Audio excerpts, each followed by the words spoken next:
Gracias a la tecnología, nosotros podemos estar cerca, aunque estemos lejos, como dijo el hermano muy bien, puesto que estoy en tierra muy lejana, estoy en Canadá, en la parte del Pacífico. Vamos a más o menos cerca de 8,000 kilométricos nada más, para que usted tenga una idea. Eso es como ir de aquí a Haití, ida y vuelta, algunas 20 veces. Pero gracias a la tecnología podemos estar cerca. Sin más preámbulo, vamos a comenzar con una oración para pedir la bendición de Dios. Padre amante y Dios de misericordia, gracias te damos porque en tu nombre tenemos salvación. En estos momentos suplicamos la unción de tu Santo Espíritu que descienda sobre cada uno de nuestros corazones, que pongas palabras en mi boca, oh Dios. Que esas palabras no sean mías, sino la tuya. Que al abrir tu palabra, esa misma inspiración que tú le diste a los antiguos, nos la pueda dar a nosotros para comprenderla. En el nombre de Jesús. Amén. Muy bien, veo que hay muchos talentos, diversidad, veo personas jóvenes, veo otros que son un poquito más jóvenes y gloria a Dios por esto. Entonces, el tema que vamos a tratar hoy lo hemos titulado El tiempo de los hombres versus el tiempo de Dios. Y es el propósito de esta noche que podamos ver cómo nuestro Dios tiene todo planeado y que Él tiene planes mejores que nosotros, que debemos dejar que Él haga su parte y nosotros hacer la de nosotros. A título de introducción diremos que como la lectura bíblica se encuentra en el libro de los Hechos, este libro es muy importante. ¿Por qué? Primero fue escrito por Lucas. Lucas fue un doctor que escribió el Evangelio de Lucas y el libro de los Hechos también. Entonces, es una continuación, es un enlace. Es decir, si usted termina en los Evangelios, ve que Jesús murió, se descendió y están los discípulos. Y si salta a las cartas, dirá, ¿y qué pasó con la iglesia? ¿Qué pasó? ¿Cómo fue esto? Entonces, Lucas se dedicó a detallar, a hacer un análisis, una revisión, tanto en el libro de Lucas y continuó. El Hechos es la continuación, cómo se fundó la iglesia. Incluso hay muchos que dicen que en vez de ser Hechos de los Apóstoles, deberían ser Hechos del Espíritu Santo. Entonces, en el libro de Lucas, capítulo 24, termina Jesús, cuando Jesús asciende, y ahí veremos en detalle, si vemos, por ejemplo, al versículo 49, Jesús de Lucas 24, esto nos va a poner en escena. Vamos a buscar nuestras Biblias. Lucas 24, versículo 49, cuando Jesús se despide, las últimas palabras que le dice es, he aquí yo enviaré la promesa de mi Padre sobre vosotros. ¿Cuál promesa? La del Espíritu Santo. Pero quedaos vosotros en la ciudad de Jerusalén hasta que seáis investidos de poder desde lo alto. Fíjense esa palabra investido que ahorita la vamos a abarcar. Entonces, en ese contexto es que Lucas termina y hace la transición. ¿Qué resulta? En el capítulo 24 de Lucas, los discípulos están desanimados por la muerte de Jesús. Ellos no esperaban que Jesús muriera, aunque Jesús se lo dijo varias veces, pero al ellos cerrarse a la idea de aceptar la muerte de Jesús, le causó mucho dolor. Por eso vemos el camino de Maús y luego viene el encuentro con Jesús. ¿Qué resulta? Jesús duró 40 días después que resucitó con los discípulos. ¿Cuánto? 40. Fíjense ese dato. Él duró 40 días hablándole y explicándole las profecías, abriéndoles la profecía para que los discípulos entendieran que todo eso era necesario que aconteciera. Entonces, el tema de hoy lo vamos a desarrollar en tres principales partes. Primero, vamos a ver el contexto histórico, que tocamos una parte, pero ahí veremos otra parte. Después veremos la parte de la división, cómo Dios le da la misión, los requisitos de la misión y el abarque de la misión, es decir, el alcance de la misión. ¿Ok? Entonces, la primera parte hay una pregunta que Jesús no le contestó. Yo creo que la única pregunta en la Biblia que Jesús no le contestó a los discípulos. Ustedes ponen a pensar, Jesús a veces no le contestó a los fariseos, pero a los discípulos regularmente le hablaba claro. Él le decía, a vosotros os es dado conocer los misterios del reino de los cielos. ¿Y cuál fue esa pregunta? La encontramos en varios evangelios. Después de mostrarle el templo, en Lucas 21, en Mateo 24, nos dice que ellos le preguntaron, Señor, ¿cuándo serán estas cosas y qué señal tendremos de su venida? Jesús se enfatiza en las señales de su venida, de paso, pero nunca le dice cuándo.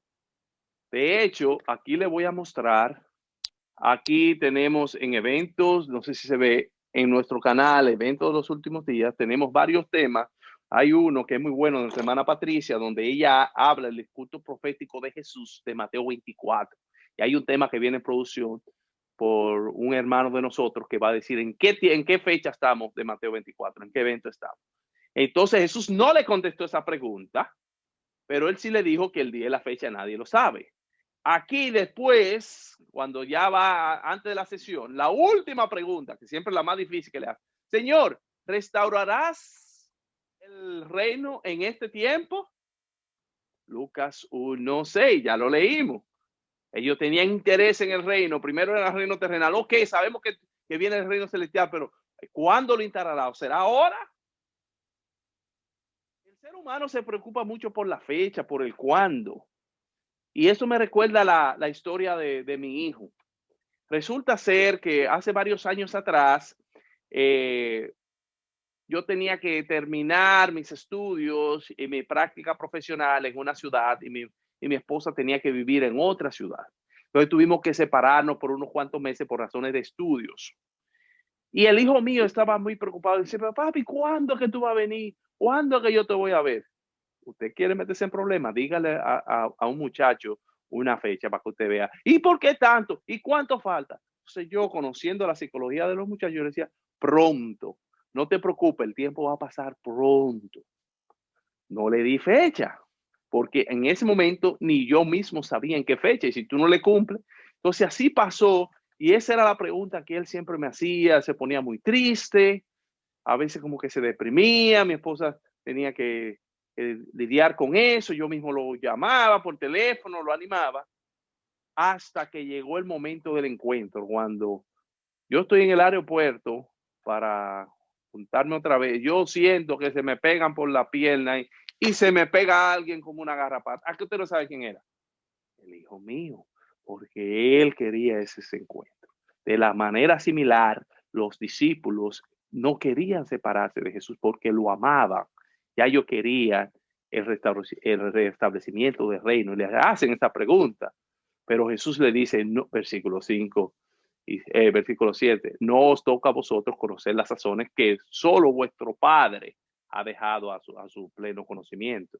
Es decir, lo mismo que le dijo, que el día y la hora nadie lo sabe, aquí también pasa. El ser humano está extendiente a las fechas. Hemos visto, los que somos un poquito más viejos en la fe, que para el 2000 decía con el I2K viene Jesús. Después de eso se han puesto varias fechas. Todavía siguen poniendo fechas, ¿no? Que el 2027, que el 2031 y fechas. El ser humano se fija en tiempo.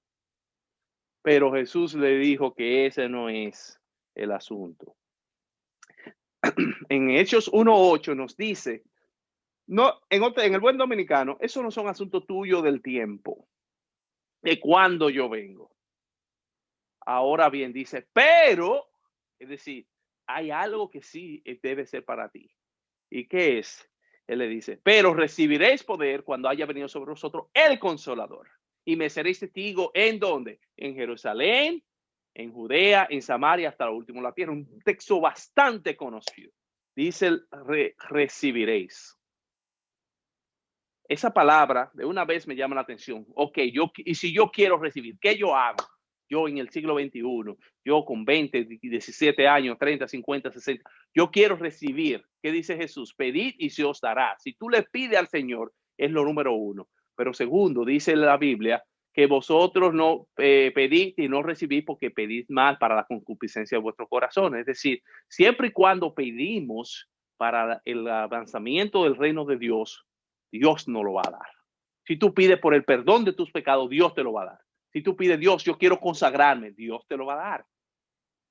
Entonces tenemos que pedir conforme, y dice el apóstol Pablo, porque nosotros pedimos como no sabemos, pero el Espíritu Santo transforma esa petición en nosotros con gemidos indecibles y vaya allá al Padre. Cuando viene el Padre y oye, Él no me oye a mí, Edwin Guzmán, Él oye al Espíritu Santo diciendo, Abba Padre, la voz de Jesús oye. Por eso Jesús dice, cualquier cosa hasta ahora no has pedido nada en mi nombre, pero todo lo que pidáis en mi nombre, pedir en el nombre de Jesús significa pedir conforme a la mente de Jesús, al carácter de Jesús, que cuando el Padre oye esa voz, no me oye a mí, Edwin Guzmán, pecador, él oye a Jesús que está a través del Espíritu Santo la voz, y por eso le dice concedido está.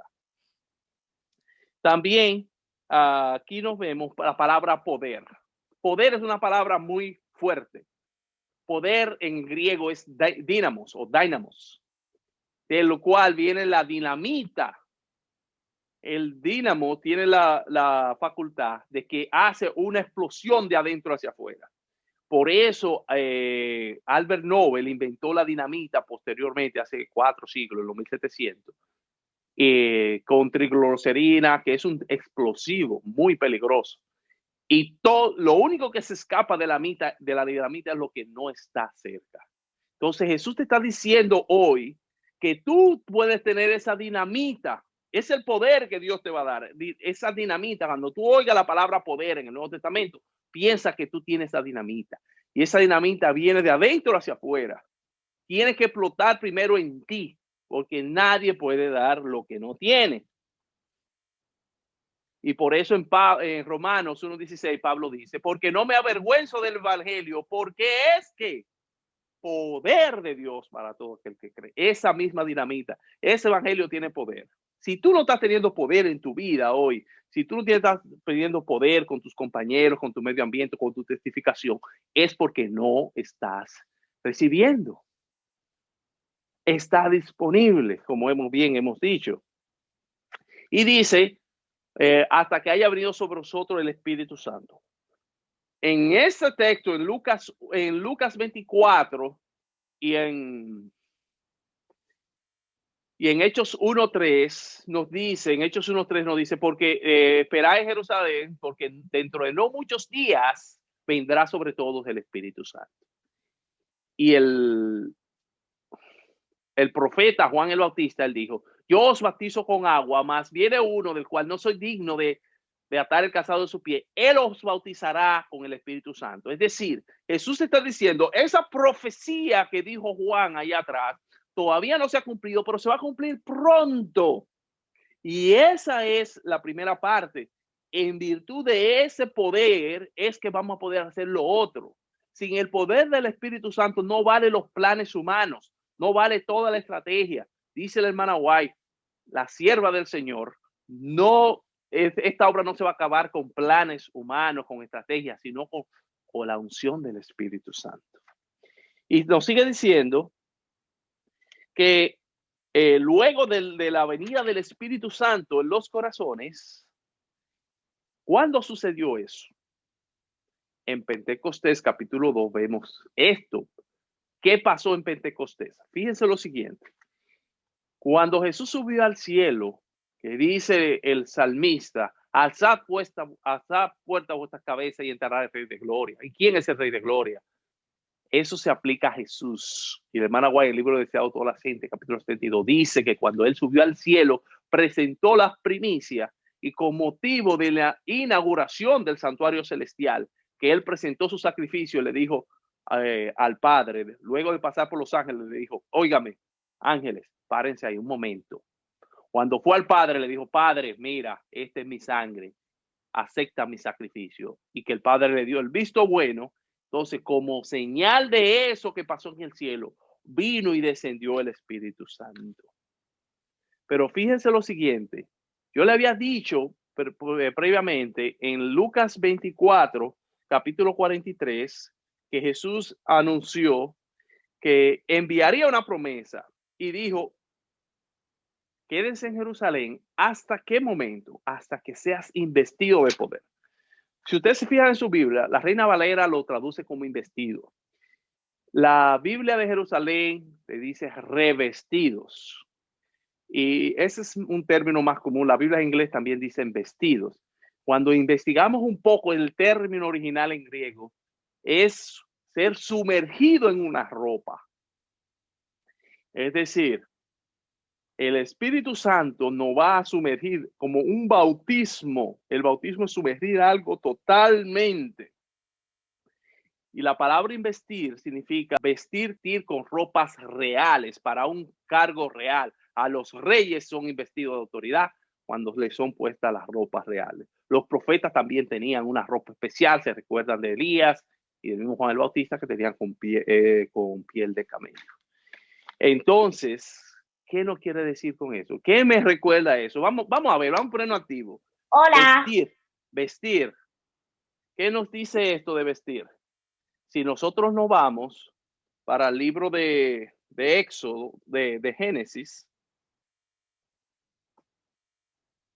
para el libro de Génesis, ¿qué vemos? En el último versículo del capítulo 2 nos dice que ellos estaban desnudos y no tenían necesidad de vestido. Sin embargo, más adelante en Génesis 3:7, cuando ellos pecan, se hacen para cubrir su desnudez. Y luego nos dice, cuando Dios, después que le da la sentencia, los viste con túnicas de piel. ¿Qué tiene que ver eso? Fíjese la palabra vestir, vestido.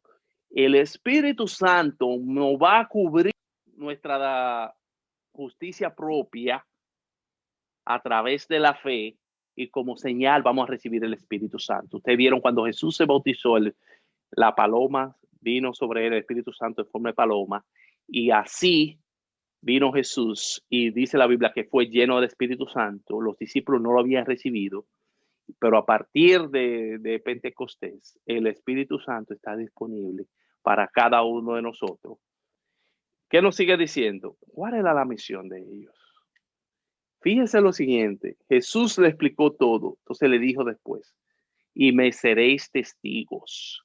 ¿Qué significa ser testigos? Si yo le preguntaría a un abogado qué es un testigo, una persona que va a testificar, que va a declarar en un tribunal sobre una persona, por ejemplo, pasó un accidente, le dice, usted estaba ahí, la primera pregunta que le va a hacer el abogado en el interrogatorio, usted estaba ahí, ¿cómo fue? ¿Qué pasó? Jesús dice testigos. La palabra testigo viene del griego mártir, una declaración que puede ser legal de una persona que está diciendo algo que tiene conocimiento. Entonces Jesús está pidiendo que tú y que yo podamos ser testigos de él. Que ese Espíritu Santo que recibimos a través del bautismo podamos testificarlo, que las otras gente puedan ver a Cristo, que cuando yo hable en mi trabajo, con el vecino, con el propietario, con el inquilino, con mi hermano, la gente no oigan a Edwin Guzmán, que la gente oiga al Espíritu Santo hablando a través de mí, que oigan a Jesús. Y de hecho, sea de paso, la mayoría de los discípulos, ellos murieron como mártires. La otra parte es el dónde. Ok, fíjense, este detalle es importantísimo. ¿Dónde iba a ser? Dice, en Jerusalén. Primero en Jerusalén, después Judea, Samaria, hasta el último de la tierra. Jerusalén, ¿por qué Jerusalén? ¿Es que ellos eran de Jerusalén? No. ¿Dónde ellos estaban? En Jerusalén. ¿Dónde pasaron todos los eventos? En Jerusalén. Entonces estaba fresco y allí era que debía comenzar. Fíjese, los discípulos cuando murió Jesús, ellos estaban trancados con miedo, esperando el mandato de Jesús. Pero aquí dice, usted va a comenzar ahí. Ya no es con la fuerza de ustedes, con el Espíritu Santo. Jerusalén era el centro, donde estaba el templo y los acontecimientos. ¿Cuál es mi Jerusalén? ¿Cuál es tu Jerusalén? Jerusalén no es dominicana para mí ahora mismo, en el sentido de que yo no vivo literalmente en Dominicana. Jerusalén es donde tú te encuentras. Tú puedes ser del Cibao, pero si tú estás en la capital, ese es tu Jerusalén ahora. Ahí es que tú tienes que certificar. Tu Jerusalén es el trabajo. Tu Jerusalén es este grupo, Jardines de Cristo. Gloria a Dios por este grupo. Es de gran bendición conocer esta parte. Y después Judea, Samaria hasta la última de la tierra. Pero hay un detalle. Los discípulos no salieron de Jerusalén. ¿Ustedes saben eso? No salieron, no querían salir. Ellos dijeron, no, pero espérate, que estamos aquí, tenemos que cuidar la iglesia. Si fuera por los discípulos, todavía estuvieran en Jerusalén. Y el mandato de Jesús, ¿cuál era? El mandato de Jesús era, espérenme ahí, comiencen en Jerusalén, vayan hasta lo último de la tierra. Jesús, ellos fue claro con ellos. Pero ¿qué hizo Jesús? Al ver que ellos no se movían, promovió la persecución en la iglesia y los empujó y los salió. ¿Qué aplicación vemos con esto? Fíjese con Pablo. Pablo no estuvo ahí en ese discurso, pero Pablo sí hizo de una vez lo que Jesús había dicho. Dijo Pablo, he predicado este evangelio por todo el mundo conocido. Él se fue a España, en Europa, en Asia, en todas partes fue Pablo, predicando exactamente, cumpliendo Hechos 1:8. Entonces vemos como los discípulos estaban ahí, Dios lo empuja para poder salir de Jerusalén. Después vemos en Felipe, hay otro tema de nuestra hermana Patricia en el canal, donde ella habla del encuentro de Felipe y el etíope, cómo Felipe se encuentra con él, el hambriento de la palabra de Dios. Y si no fuera por eso, el evangelio no llegara a nosotros. Para nosotros los adventistas, ¿qué pasó? Este movimiento comenzó en los Estados Unidos de América. Si se hubieran quedado en su Jerusalén, nunca nosotros dominicanos lo hubiéramos recibido. ¿Y qué pasa con este un maravilloso grupo, Jardines de Cristo, que salió de una iglesia madre? Es muy cómodo a veces quedarse en una iglesia madre, donde está todo funciona. Pero en las iglesias pequeñas, ahí es que está la comunión. Ahí es que está el trabajo. A mí me encantan las iglesias pequeñas porque es como una pequeña familia. Sí, hay que hacer mucho, hay que usar, como dice, mucho sombrero. Hoy yo soy anciano, pero mañana tengo que cantar, pasado mañana tengo que dar la escuela sabática. Sí se trabaja más, pero con un liderazgo fuerte y henchido con el Espíritu Santo podemos cumplir la misión. ¿Y cuál fue el mensaje de los discípulos? En Hechos 2 vemos que el mensaje es, ese Mesías que ustedes rechazaron, las profecías se cumplieron en él, y él es nuestro Señor y Dios, el mensaje de salvación.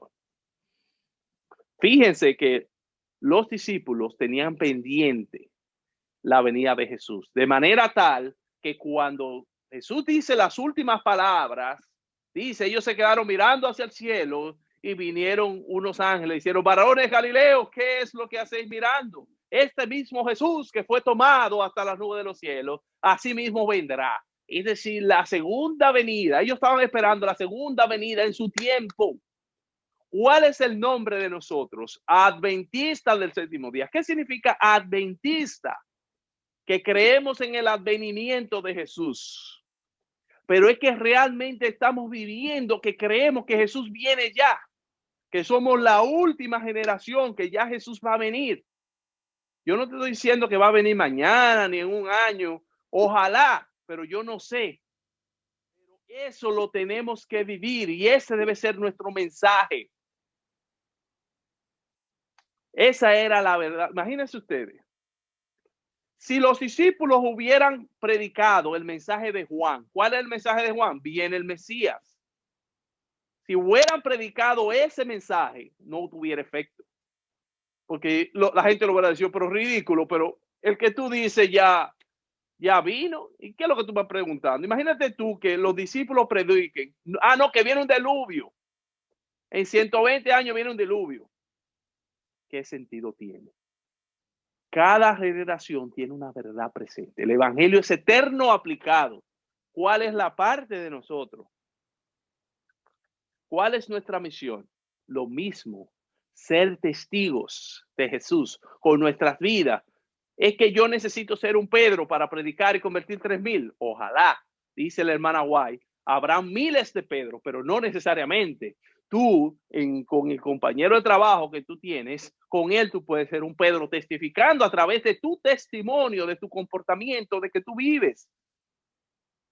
Pero para hacer eso necesitamos subir al aposento alto. ¿Y cuál es el mensaje de nosotros? El mensaje de los discípulos es, en Jesús, el Mesías, se cumplieron las profecías. Esa era su verdad presente. ¿Cuál es la de nosotros? Nosotros también vamos a hablar de la redención, pero tenemos una verdad presente que predicar, y para eso quiero compartirles con ustedes una cita que se cuenta en el libro de Primeros Escritos de nuestra hermana White, en la página 63. Son muchas las preciosas verdades que contiene la palabra de Dios. Como dice, son muchas, hay muchas verdades. Pero, recuerdan el pero de Jesús, pero recibiréis poder. Miren ahora el pero la verdad presente, lo pone entre comillas, eso es lo fuerte, lo que el rebaño necesita. Eso es lo que necesitamos darle a la gente. ¿Qué es lo que está pasando en mi generación actual hoy, en el siglo XXI? ¿Cómo se aplica eso para mí, que soy un adulto, para esta persona que es joven, que no sabe qué va a estudiar, qué va a hacer de su vida? Esa verdad presente es lo que necesitamos. Y dice, he visto el peligro de que existe, de que los mensajeros se desvíen de los puntos importantes de la verdad presente, para espaciarse en temas que no tienden a unir el rebaño ni santificar el alma. Sigue diciendo, oye, pero, otra vez el pero, segundo pero, es decir, el pero es algo que va de manera contraria a lo otro. ¿Qué dice? Con los temas como el santuario. ¿Cuál tema? El santuario. ¿Cuál es la importancia del santuario? La verdad, el santuario se conoció después de 1844. La iglesia adventista es la única que lo tiene y lo tenemos guardado. ¿Cuándo fue la última vez que tú viste una serie sobre el santuario? Yo no recuerdo. En mi iglesia aquí, yo tengo 5 años, nunca la he visto. Nunca la he visto. En relación con los 2300 días, es decir, de Daniel 8:14, sigue diciendo, los mandamientos de Dios y la fe de Jesús son perfectamente adecuados para explicar el movimiento adventista pasado y cuál es nuestra posición actual. Establecer la fe de los que dudan y dar certidumbre al glorioso futuro. Fe de Dios y guardar mandamientos. ¿Qué dice? La fe de Jesús, guardar mandamientos. ¿Qué es eso? El remanente. Apocalipsis 12 y Apocalipsis 14. El mensaje de los 3 ángeles. Dice el hermano White, el mensaje del tercer ángel, lo más glorioso. Estas verdades necesitamos vivirlas y predicarlas, querido hermano. Mire, ¿dónde estamos nosotros ahora mismo? ¿En Jerusalén? ¿En Judea? ¿En Samaria? ¿O en lo último de la tierra? Miren el COVID-19.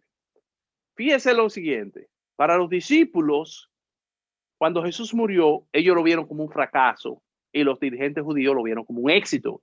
Para ellos esparcieron la secta. Para nosotros hoy, el COVID-19 puede ser un fracaso. Mira cómo las autoridades nos tienen de relajo. Nos cierran las iglesias cuando ellos quieren, cuando quieran la abren. Ellos abren otro negocio. Les voy a poner un ejemplo sencillo. En el sur de Canadá, en California,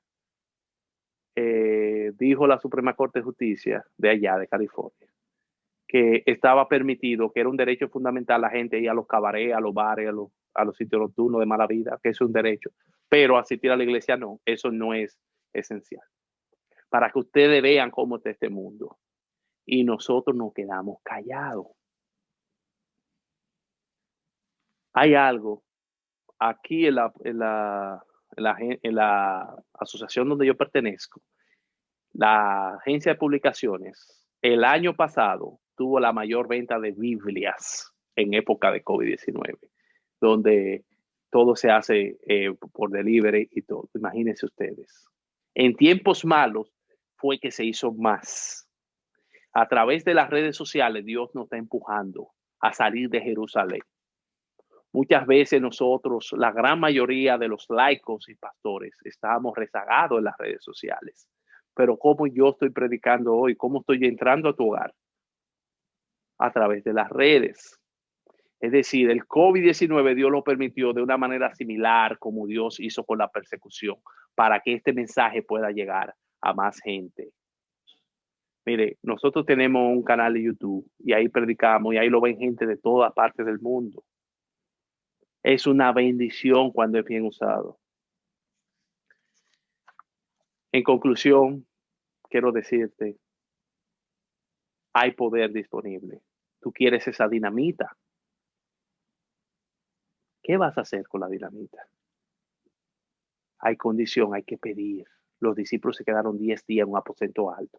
Este es un grupo poderoso. Necesitamos fortalecer este grupo. Si tienen que hacer una semana de oración, únanse los dirigentes, promuevan eso. Vámonos a hacer un aposento alto. 10 días de oración, hacer ayuno, pedir ese poder. Esto no es con planes humanos, esto es con el plan divino. Tenemos un mensaje. Estos mensajes sobre el tiempo del fin, sobre la verdad presente. Esto es lo que el rebaño necesita, tal como lo leímos. Hay personas que siempre se van a oponer, como se opusieron como los discípulos. ¿Qué le dijeron a los discípulos? No sigan predicando eso. ¿Y qué dijeron ellos? No podemos dejar de decir lo que hemos visto y hemos oído. Igual para nosotros. Cuando nosotros conocemos la verdad, tenemos que predicarla, aunque haya oposición. Que Dios te bendiga, Dios te guarde. Oramos. Amado Dios que estás en los cielos, gracias te damos por este mensaje. Te pedimos ese mismo poder, esa misma dinamita, que pueda ser usada para explotar toda naturaleza pecaminosa de nuestro ser. Que nada quede fuera del viejo hombre, que podamos ser revestidos con tu Espíritu Santo por ese, oh Dios, ese bautismo todos los días, que tú nos cambies la naturaleza pecaminosa a una naturaleza divina en Cristo. Y Dios, queremos serte fiel, oh Dios. Queremos que tú nos acompañes. Queremos ser testigos tal como fueron los discípulos. Que nuestras vidas puedan reflejar este mensaje, este último mensaje de amonestación sobre los 3 ángeles, esta verdad presente, oh Dios. Los mensajes finales, que pueda llegar hasta lo último de la tierra. Sácanos del confort de Jerusalén y llévanos y éntranos a la Canaán celestial. Es en el nombre de Jesús que te lo pedimos. Amén.